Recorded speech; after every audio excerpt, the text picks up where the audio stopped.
Bonjour, quel est ton message du jour? Alors, j'ai brassé mes cartes, j'ai ces cartes-là qui sont tombées.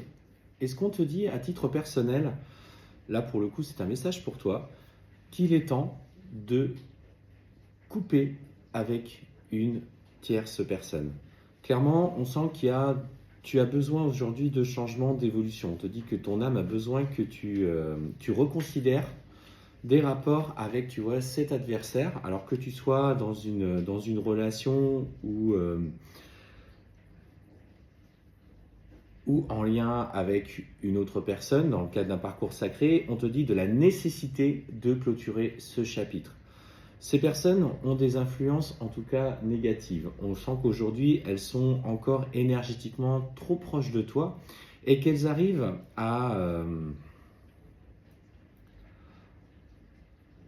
si tu veux, à agir comme un poison à l'intérieur de toi, de par leurs énergies. Et ce qu'on te dit, c'est la nécessité de couper avec ces personnes-là. Elles essayent de t'atteindre, que ce soit consciemment ou inconsciemment, ou elles te refont basculer dans des vieux schémas, dans des rapports à l'autre, dans de la dépendance affective sur lequel tu as encore besoin de travailler aujourd'hui. Alors peut-être que tu ne leur adresses plus la parole, mais de par les souvenirs, de par les interactions qu'il y a pu avoir et le fait qu'aujourd'hui ton mental te rappelle constamment à elle, on te dit clairement qu'il est nécessaire de couper. Cette personne a beaucoup de pouvoir sur toi. Et ce qu'on te dit, c'est que dans le cadre de ton parcours, ou en tout cas de cette relation, on te dit que ton autre doit faire la même chose. C'est parce que tu es l'acteur, toi, de ce parcours et que tu changes et que tu évolues, que ton autre aussi va faire le nécessaire de son côté. Ça se fait indépendamment de l'autre. Quand tu agis dans la matière, il agit dans la matière, et que ça se fait du coup sans vos peurs, sans vos angoisses, sans vos blocages.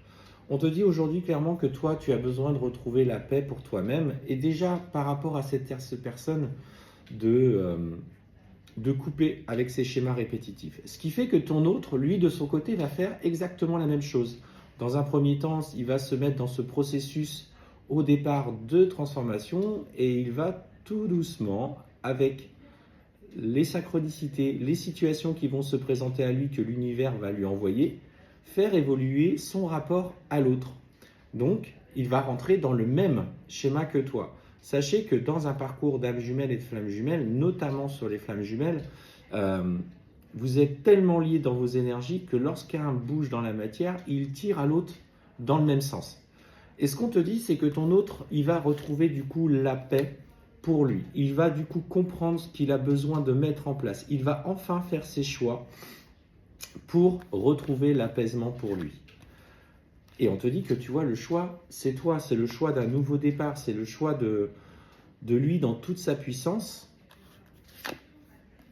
parce qu'il pense irrémédiablement à toi. On sent qu'il lève le voile de l'illusion par rapport à sa situation, par rapport justement à cette autre personne, et il est irrémédiablement attiré vers toi. Bien sûr, il a encore des choses à travailler, ça, il est nécessaire de garder toujours ça dans un coin de sa tête, parce que c'est un processus qui prend du temps, mais on te dit clairement qu'il prend conscience, tu vois, de ce schéma pour toi, et qu'il lève enfin le voile de l'illusion sur cette autre personne qui partage sa vie. Il va du coup t'envoyer ce message. On est sur une évolution depuis quelques jours des messages qui vous sont adressés lors des guidances, et clairement pour moi, aujourd'hui on est dans une nouvelle phase de compte à rebours, dans de nouvelles énergies. Gaïa, l'énergie de Gaïa a besoin que vous avanciez à titre personnel. Ce message va être empreint de beaucoup d'énergie. Des énergies de regret, de culpabilité, mais aussi d'envie de se projeter vis-à-vis de toi, vis-à-vis de lui, vis-à-vis de vous.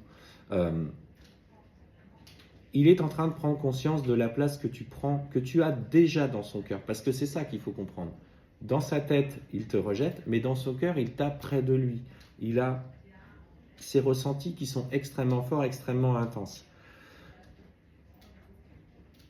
Donc, il se projette, il prend le temps de réfléchir dans la meilleure façon il va pouvoir revenir vers toi, en prenant du recul, parce que ça lui est nécessaire, il a besoin de retrouver cet équilibre auprès de toi. Bien sûr, il regrette, tu vois, ses choix du passé, le fait de t'avoir fait souffrir. Tu es aujourd'hui plus vigilante que jamais, et c'est légitime, mais parce que tu es vigilante, parce que justement, tu as encore, toi aussi, ce mental qui vient un petit peu te mettre en travail. Prends sa nouvelle communication comme quelque chose de nouveau, comme un nouveau lui, qui a profondément changé. Alors, je ne parle pas des personnes toxiques, narcissiques, qui vous ont violenté verbalement, violence morale. Ça, on ne rentre pas dans ce cadre de ce schéma-là. Et si vous vous trouvez dans ce schéma-là, surtout, soyez plus que vigilants dans vos interactions avec ces personnes-là. Mais dans le cadre d'un parcours sacré, c'est-à-dire que la personne t'a fait souffrir parce qu'elle te tenait simplement à distance et elle a fait quelques allers-retours, là, on est sur autre chose. On n'est pas sur une intention de te faire volontairement de mal. Il était dans l'intention de se protéger et c'est par ce rejet qu'il t'a fait du mal. Et ce qu'on te dit, c'est que avec le temps, parce qu'il sera votre allié, il va se présenter à toi en s'excusant, en exprimant des regrets, parce que votre lien est éternel et que celui-ci va peser de plus en plus lourd sur son corps. Il est dans une phase de transformation et que le choix, c'est toi, qu'il va t'adresser ce message. Bien sûr, derrière, on te demande un petit peu de temps et un petit peu de patience pour qu'il soit en accord et pour que vous puissiez encore vous aligner dans vos énergies.